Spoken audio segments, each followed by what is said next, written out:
पंढरपूर तालुक्यात जिल्हा परिषद पंचायत समिती निवडणूक प्रचाराच्या अंतिम टप्प्यात मोठ्या राजकीय घडामोडी घडत असल्याचे पाहावयास मिळत आहे।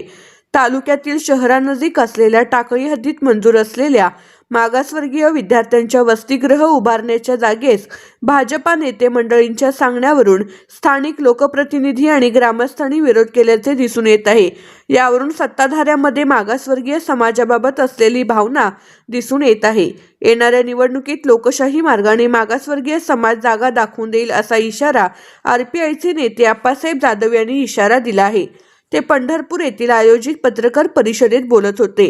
टाकळी हद्दीतील गट क्रमांक 443 मधील गायरान सरकारी जमिनीवर पंढरपूर तालुक्यातील मागासवर्गीय विद्यार्थ्यांसाठी डॉक्टर बाबासाहेब आंबेडकर यांच्या नावे उभारण्यात येणाऱ्या 300 मुलामुलींच्या वसतिगृह उभारण्यास उपमुख्यमंत्री एकनाथ शिंदे यांच्या माध्यमातून शिवसेना संपर्क प्रमुख महेश साठे यांच्या पाठपुराव्यामुळे तात्विक मान्यता मिळाली होती।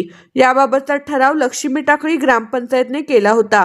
या अनुषंगाने बुधवार दिनांक 4 फेब्रुवारी 2026 रोजी सदर गायरान सरकारी जमिनीची मोजणीसाठी भूमापक विभागाचे अधिकारी आले असता टाकळी येथील भाजपा प्रणित आघाडीच्या लोकप्रतिनिधी आणि सदस्यांनी अधिकाऱ्यांकडे ग्रामस्थांचा विरोध असल्याचा जबाब नोंदवला आहे। यावरून मागासवर्गीयांसाठीच्या वसतिगृह जागेस विरोध करून मागासवर्गीय मुलांना त्यांच्या हक्कापासून वंचित ठेवण्याचे काम केले असल्याचा आरोप आप्पासाहेब जाधव यांनी केला आहे।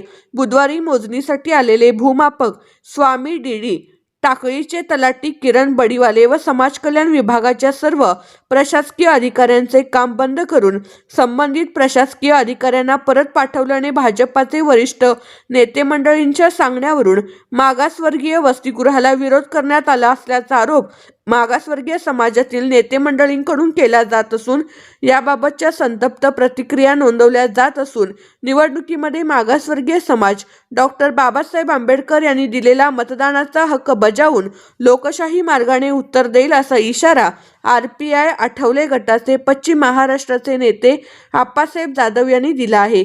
यामुळे मोठी खळबळ उडाली आहे।